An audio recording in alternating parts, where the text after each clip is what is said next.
কি বলবো, good morning বলবো। 11:35 হয়ে গেছে জানো। সকাল থেকে ব্লগ করতে পারিনি, মানে করারও ইচ্ছা ছিল না আমার ব্লগ। সকাল থেকে প্রচুর ফোন টোন করেছি, সকালে কাজকর্ম করেছি। রান্না হয়ে আসছে প্রায় পুরো নয়। ভাত হলো, ডাল ভাততে নিরামিষ। আজই নিরামিষ, কাল মঙ্গলবার ছিল সেটাও নিরামিষ। আজই মহালয়া, নিরামিষ। তারপরে কত গানটা ফেলে দিই। আবার নবরাত্রি শুরু হচ্ছে কালকে, তো প্রতিবার পরশুদিন থেকে নবরাত্রি, প্রথমার থেকে টানা তো পরশুদিন থেকে চলবেই নিরামিষ। ভালো না একদিন শুধু কালকে আমিষ খেয়ে কী করবো, আবার তো আমাকে ধোয়া মুছা পরিষ্কার পরিচ্ছন্ন করতে হবে। তা টানা মঙ্গলবার থেকে শুরু হয়েছে, চলবে জার্নিটা একদম দশমী পর্যন্ত বলছি। আজকে রান্নার খাওয়ার পরে ঝামেলা নেই। ভাত নামালাম, মটরের ডাল নিরামিষ তো। আমার তরকারি মশলা দেওয়া এগুলো কিছু খেতে ইচ্ছা করছে। একটু ডাল ভালো, মটর কীভাবে করবো বলো তো? পটল ভাজবো, কুমড়ো ভাজা করবো না, বটি বলে ছোটো ছোটো করে কেটে আলু ভাজা মতন করে করবো কাঁচা ফোড়ন দিয়ে। আর খাওয়ার শুধু পাঁপড় ভাজবো, ওই ডাল পাঁপড় ভাজা, পটল ভাজা এগুলোই। আচার করা আছে, এইসব দিয়ে খাবো। তো মহালয়ার দিন একটু ভালো কিছু না খাওয়ালেই নয়। ওই জন্য কাবলি ছোলা আর একটু মটর ভিজালাম জানো, বিকালবেলা একটু ঘুগনি করবো। দুটো আলু সেদ্ধ দিয়ে দাঁড়াও, প্রেশারটা একটু বের করেছি, কারণ মটর ডালটা সেদ্ধ করলাম ইসেতে, প্রেশার কুকারে। যেটা কুকারটা বের করে দেবো মাঝার জন্য, একটু আলু সেদ্ধ করি। তাহলে ভাবছি আলু পরোটা করবো একটা, আর না ঘুগনি করবো। তাহলে বিকালে টিফিনটা হয়ে যাবে। তখন দুটো বেশি করলে কত রাতে খাবারে হয়ে যাবে, এইভাবেই করলে। দুটো আলু এই একটা খন্ড করলাম, আর একটা লঙ্কাটা একবারে সেদ্ধ করে নিই জানো তো। তাহলে লঙ্কা দিয়ে যখন আলুটা মেখে মাখবো, কড়াইতে নেড়ে চেড়ে বেঁধে নিচ্ছি, জিরে দিয়ে দিয়ে, যেহেতু নিরামিষ তো পেঁয়াজ রসুন চলে জিরে দিয়ে একটু না দিয়ে টেস্ট হয় না। আমি পুরটা পাবো না, আমি পরটা এখন এবার দেখে জল দিলাম না। কথা বলতে বলতে এই কাজগুলো আমি করি।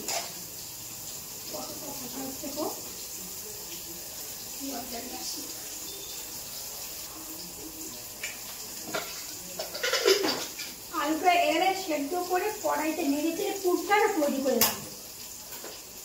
পারলে যদি আটা ময়দা মিশিয়ে মাখবো পরোটার জন্য, পারলে স্নানের আগে ময়দাটাও মিশিয়ে রাখবো। সব রেডি রাখে না, বিকালের টিফিনটা করতে ভালো লাগে। বিকালে একদম পুর করো, ময়দা মাখো এত কিছু করে না, তখন করতে ইচ্ছা করে না। ভালো কিছু করলে পরে বিকালে ভালো কিছু করলে না, আর আমি যদি সকালবেলা কি রেডি করে নেওয়া হলো। অত আমি জানি না বিকালে পরোটা খাওয়াবো, আলুর পরোটা খাওয়াবো, ঘুগনি খাবো, কিছু জানি না। কত শরীরটাও ভালো জানো তো, এটা বেশ খারাপ। আমার ব্লাড টেস্ট করতে হবে আজকে। উনি কলকাতায় করবে, আমি আর কলকাতায় করবো না। আমার কি সুগার টেস্ট করতে হবে, আমি চন্দ্রনগরেই করে দেবো। করিয়ে শনিবারে আবার ডাক্তারের কাছে যাবো কলকাতায় হাজিরা দিতে। একবার ডাক্তারের কাছে গেলে পরে তার হাজিরা দিতে হয় না। 1 মাস 2 মাস 3 মাস ডাক্তার দেখি 3 মাস হয়ে গেছে, দেখি 3-4 মাস হয়ে গেছে, যেতে হবে। ঝামেলা তো নবরাত্রি পুজোর ঝামেলাতে কালকে একটু বাজার করলাম, কারণ কালকে কর্তাবাবুর আসতে অনেক দেরি হয়ে গেছিলো। তো দুজনের কাছে ওই স্টেশন বাজার থেকে যতটুকু খেলাম, ঠাকুরের মা দুর্গা দিন একটা চুড়ি কিনলাম, গোটা হলুদ জানি না লাল নবরাত্রিতে, গোটা হলুদ, মধু, মোমবাতি, মাটির প্রদীপ, নটটা, টুকটাক কয়েকটা জিনিস কিনলাম। এখন গন্ধবেলা দেখতে হবে শাড়ি কাপড়। আমাকে অষ্টমী পূজাতে যে মণ্ডপে যাবো, শাড়ি কাপড় সেগুলো কেনা হয়নি। আর কিছু ফল কিনছি, যেই ফলগুলো খারাপ হবে, যেমন আপেল ওখানে একটা 10 টাকা কিনে নিয়েছি, মৌসুমি কিনেছি, আর বেদানা কিনেছি, আর কি আর কলা কাঁচা দেখে 5 টাকা কিনেছি। যদি পেকে যায় তাহলে তো আবার কিছু করে কিনতে হবে, বেশি নিয়ে নিতে হবে। সেদিন থেকে নিয়েছি, যদি 2 দিন থাকে এখন যদি পুজো হবে কিনতে পারবো ঠাকুরকে। আর তো অষ্টমী কিন্তু 8 রকমের ফল ঠিকঠাক করতেই হবে, তখন তো বাজার করতে হবে। তো আগে কিছুটা করা থাকে, না দিতে পারি 5 ফল তো তুলে দেওয়া যায়, তাই না? সেগুলো কিছু করে এগিয়ে যাবে। তো আজকে আর যাবো না, হঠাৎ শরীরটাও ভালো না, মহালয়া তো আগে আর কিনবো না, কেনাকাটা করবো না। কালকে গিয়ে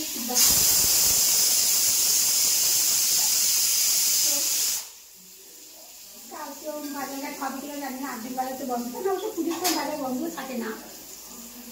দেখি কী করি। কতটা ভাজা হয়ে গেল তুলে এতটা তেল লাগবে না, পটল দিয়েছি একটা তেল বেরিয়ে আছে। তো পটল ভাজাতে একটু তেল লাগে না, যতটুকু তেলের মধ্যে করা সেই তেলটা থেকেই যায়।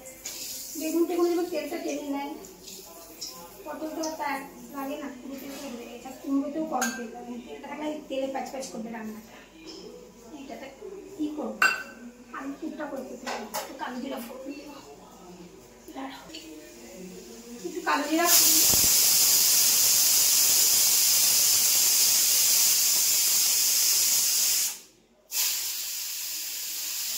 ফুলে কুমড়োটাকে বসিয়ে দিলাম। তারপরে কাটতে কাটতে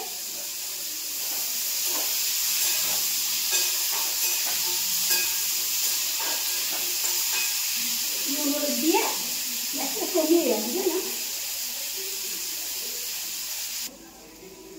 এই দেখো কাবলি ছোলা আর সবুজ মটর ভিজিয়েছি। এগুলো যদি কালকে ভিজানো থাকতো আমি আজকেই প্রেসারে সিটি দিয়ে রাখতাম, বিকেলবেলা করতাম। কিন্তু যেহেতু এবেলা ভিজিয়েছি ভালো মতো, না ভিজে সিটি দিতেও পারবো না, বিকালেই সিটি দিতে হবে। আলুটা সবজি সেদ্ধ হয়ে গেলে দেখি, কুমড়োটা হয়ে নামিয়ে আলুটা একদম পুরটা করে রাখবো। এই দেখো আমার পটল ভাজা হয়ে গেছে, কুমড়ো বটি হয়ে গেছে, ডাল হয়ে গেছে, ভাত হয়ে গেছে, রান্না হয়ে গেল। এবার আলুটা প্রেসার কুকারে বের করে নিয়ে পুরটা করলো। এত জোরে লোকটা খবর শুনছে না, ওই ঘর কত দূর থেকে এইখানে আওয়াজ আসছে, আমি আমার কথাই শুনতে পাচ্ছি না। আলুটা ছাড়িয়ে না আমি কড়াইতে দিয়ে দিয়েছি, হাত দিয়ে মাখতে পারিনি, প্রচন্ড গরম। কড়াইতে একদম তেল দিয়ে লঙ্কা তো দিয়েছিলাম, লঙ্কাটাও খেতে করে দিলাম। খেতে বলতে মানে কোন দিনই কুচি কুচি করে গেল, যেহেতু সেদ্ধ হয়ে গেছিল। একটু জিরে গুঁড়ো আর একটু গরম মশলাগুলো দিলাম, কারণ যেহেতু নিরামিষ। দেখবে যে খাবার একটু পেঁয়াজ ফিয়াজ দিয়ে রসুন টসুন দেওয়া হয়, অন্য কোনো মশলা না দিলেও হয়। আর নিরামিষ কিছু না একটু গরম মশলা দিলে ভালো লাগে। বেশি গরম মশলা দিলে ভালো হয়ে যাবে। একটু করে দিয়ে পুরটা রেডি রাখলাম, আর পুরটা রেডি রাখবো। আর ভাবছি ময়দাটা মেখেও তারপরে সাজিতেও তো অনেক কাজ আছে, রান্নাটা পরিষ্কার বাসন টাসন দেওয়া এসব করা আছে। কাটা বাজে হয়তো 12টায় বেজেছে, হয়ে গেছে। ফুটগুলো রেডি করে বিকালে ডালটা রেডি করে রাখি, তাহলে সুবিধা হয় বিকেলে করতে। আজকে তো মহালয়া, আজকে দিনটা কি জানো, পিতৃপক্ষে শেষ হয়ে দেবী পক্ষে শুরু হয়ে যায়। তো আজকে তো অনেকে তর্পণ টর্পণ সব করে, আজকে তো অনেক নিয়ম কানুন পিতৃপক্ষের জন্য।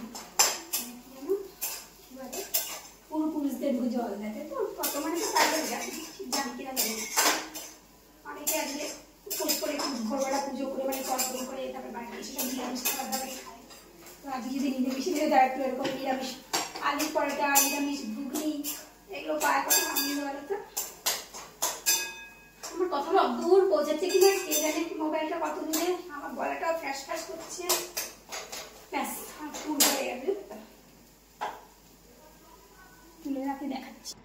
এই দেখো আমার পুর আলুর পুর হয়ে গেল। এবার কি করবো না, সব বাসন ক্যাসন নিয়ে কলতলায় রেখে দিয়ে রান্নাঘর পরিষ্কার করে, যদি পারি তো ময়দাটা মাখবো। দেখো আমি আবার চলে এলাম। সেই দুপুরবেলায় তো কি আলুর পুর অব্দি দেখিয়েছি না, তারপর কিন্তু আমাকে বলেছিলাম আটা ময়দা মাখবো না, কিচ্ছু মাখাও হয়নি, কিন্তু অন্যান্য অনেক কাজ ছিল। তারপরে ফুড নিয়ে মেয়েদের সঙ্গে আড্ডা টাড্ডা, অনেক কিছু। মেয়েরা আজকে মহালপোলা কিসেরে গেছে, কি মানে পিকনিকে গেছে, সেই সব স্পটগুলোকে দেখালো ভিডিও কলে। তারপরে স্নান পুজো খাওয়া দাওয়া দুপুরটাই ভেবে কাটলো, সন্ধ্যা দেওয়া, ট্যাঙ্কি পাম্প চালে ট্যাঙ্কিতে জল ভরে এইভাবে কেটে গেল। এখন প্রায় 7টা বাজতে ছিল, না হয়েছে আমার ময়দা মাখা, না হয়েছে ছোলা মটর সেদ্ধ, কিছু হয়নি। এবার শুরু করব রান্না বান্নাটা, দেখাচ্ছি এবার। আর শাড়ি পরে দিয়েছি, মহালয়া শাড়ি, বহুদিন বছরের পুরনো শাড়ি। শাড়িটারও গল্প করবো হ্যাঁ রান্না করতে করতে। এখন আগে কি করবো তো, ডালি চালটা যদি ধুয়েই রেখেছিলাম, আবার এখন ধুয়ে নেবো, একটু ধুয়ে রেখে দেবো, একটু শুকোতে থাকবে। ততক্ষণ আমি ময়দা মাখা আর মটর টটর সিদ্ধ করে কাটনিটা বসাবো, কি বলে ঘুগনি বসাবো। এটাকে ধুয়ে নিই, ডালিটা ধুয়ে রেখে এবার ছোলাটা সিটিও দিব।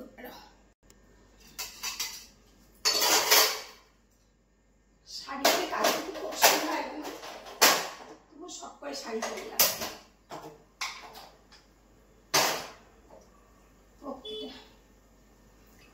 আটাটা মেখে নিই। ময়দা নিই, একটুখানি আছে ময়দা, আটাই মাখতে হবে, আটাটাই করতে হবে। তুমি আটাটা কোথায় মাখবো বলো তো? ডাইনিং রুমে, সেখানে আমি আর মোবাইলটা নিয়ে যেতে পারবো না, ওখানে বসে মেখে আসি।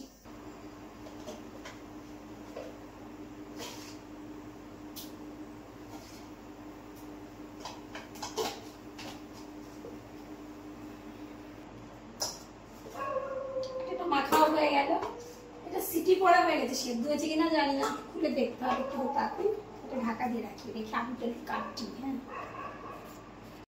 এই দেখো কেটে নিলাম একটা আলু, একটা টমেটো আর 4টে কাঁচা লঙ্কা কাটলাম। একটা জিরের গুঁড়ো, আদা গুঁড়ো, ধনে গুঁড়ো সব রয়েছে, হলুদ গুঁড়ো, নুন দিয়ে করবো নিরামিষ তো। কাবলিগুলো খুব সুন্দর গলেই গেছে, কিন্তু মটরগুলো, সবুজ মটরটা ওগুলো একটু শক্ত আছে, তো আর দুটো সিটি দিয়ে নিই। যেটা বলবো, এই যে শাড়িটা দেখছে না, এই শাড়িটা 50 বছরের পুরনো শাড়ি, তবে আমার না, অবশ্য 50 বছর পুরনো শাড়ি আমার হবে না, আমি এখন ওই অব্দি পৌঁছাইনি। এইটা হলো আমার বড় ননদের শাড়ি, মানে কর্তাবুর দিদির শাড়ি, সে 70-এর কাছাকাছি বয়স চলছে। সে যখন কলেজ লাইফে করতে, সেই সময় তার কলেজ লাইফের শাড়ি। এই বাড়িতে মানে বিয়ের আগের শাড়ি ছিল, এখানেই থাকতো এই শাড়িটা।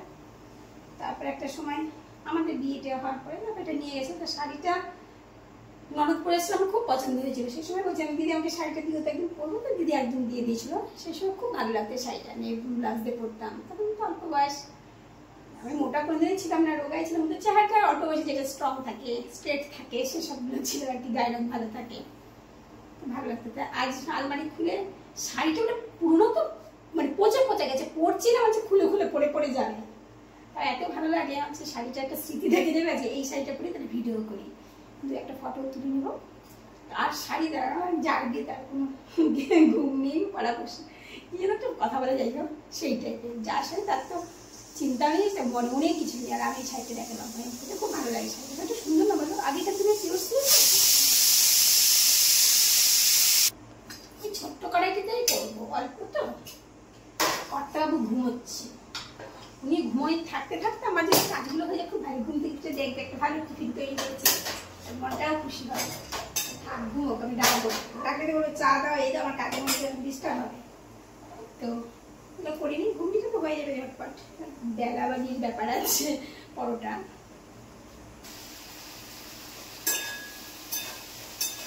জিরের গুঁড়ো, নুন, হলুদ, আলু, টমেটো, কাঁচা লঙ্কা দিয়ে বসিয়েছি, লঙ্কা গুঁড়ো দিয়েছি। আর এটা হলো আদার গুঁড়ো, আমার মা করে পাঠিয়েছে। এর আগে কিছু কিছু ব্লগ আমি বলেছি, আমার মা সেই আদা শুকিয়ে চিচিড়ে কেটে শুকিয়ে মিক্সিতে গুঁড়ো করে পাঠিয়েছে। আমার কি সুবিধা হয় আদা গুঁড়োটা দিয়ে, জানো, মশলাটা রাখতে হয় না। আমি রাতের যে আলুর ঝোল টোল করি যখন, এটা আদা গুঁড়ো, আর এত সুন্দর গন্ধ না, ঘরে তৈরি তো, খুব সুন্দর গন্ধ। আদা গুঁড়ো দেওয়াটা আমার খুব সুবিধা হয়েছে।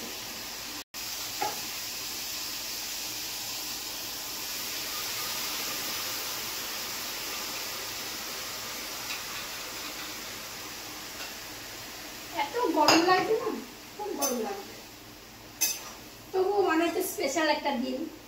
নিজেরা দুজন আছে, আমাকে স্পেশাল হবে না দিনটা? আগে একটা সময় আমরা জয়েন্ট ফ্যামিলি ছিলাম, যখন 10 জনের ফ্যামিলি ছিলাম, এই স্পেশাল দিনগুলো খুব সুন্দর ভাবতো। সেই পয়লা বৈশাখ, বিজয়া দশমী, মহালয়া, লক্ষ্মী পুজো, সরস্বতী পুজো, নিজেরাই 10 জন, তারপরে তাদের নিজের বাপের বাড়ির লোক থেকে আসতো, নবীরা আসতো, অনেক লোক হতাম, ওইগুলো হতো।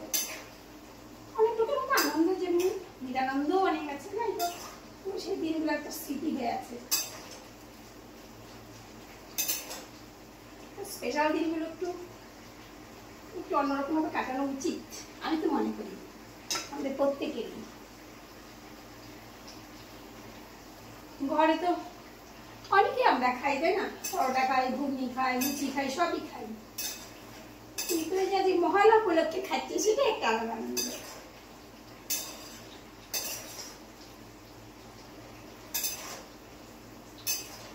ওটা হতে হতে আমি না ওইদিকে ময়দা দিয়ে দিই, বা শেষমেশ হলুদ, ঘুগনিটা হয়ে এসছে, গরম মশলা নামিয়ে দেবো।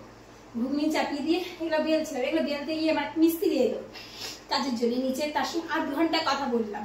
তাহলে আমি কীভাবে বেঁধেছি, এটা এই দুটো করেছি এমনি শুধু পুর ছাড়া, যদি ওগুলো না পছন্দ করে জানানো যায় না তো কখন তাদের কি মর্জি হয়। আর এটা 3 কোনা করে আলুর পরোটা, আর এটা এরকম দুটো করেছি গোল গোল করে আলুর পরোটা আর 3 কোনা করে করেছি 4টে। এবার সব কিন্তু আমার ইউটিউব থেকে শেখা, মানে এইভাবে আগে তো বাটি করে আলু সেদ্ধ ভরে মুখ বন্ধ করে বেরোতাম, সাইড দিয়ে বেরিয়ে যেতে কত ঝামেলা। এগুলো সব এখন ইউটিউবে কত সহজে দেখায় না, কত সুবিধা এই ইউটিউব অ্যাপ বের করাতে। এই যে বড় গোটা রুটি করে এক সাইডে আলুটা সেদ্ধটা দিয়ে 4 ভাঁজ করে একটু হাতে থেবড়ে থেবড়ে দিলে হয়ে গেলো। আর এইটা সেই দেখায় না ইউটিউবে, সেটা থেকে দেখে করেছি। 2টো রুটি করলাম, বেললাম, মাঝখানে আলুর পুরটা দিয়ে ছড়িয়ে দিয়ে আর একটা রুটি দিয়ে সাইড রাখলাম, খুলে টুলে যায় নাকি সেটাই দেখার ব্যাপার আছে।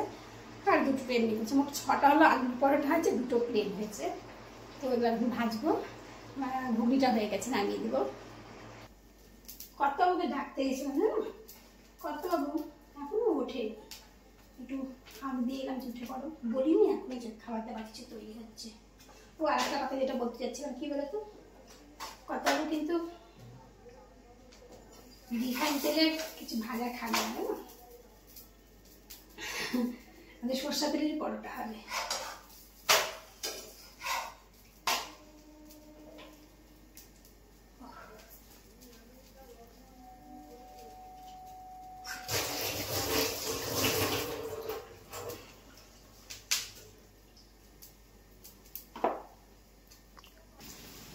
আমার কিন্তু ঘুগনি হয়ে গেছে, পরোটাও হয়ে গেছে, গোল দুটো যে পরোটা সেটাও হয়ে গেছে, আর 4টে হয়ে গেল, 3 কোনা হলো।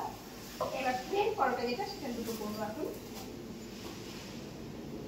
কত করে ঘুমতে উঠে গেছে, ঠিক টাইম মতো উঠেছে, তাকে এবার দিব খেতে।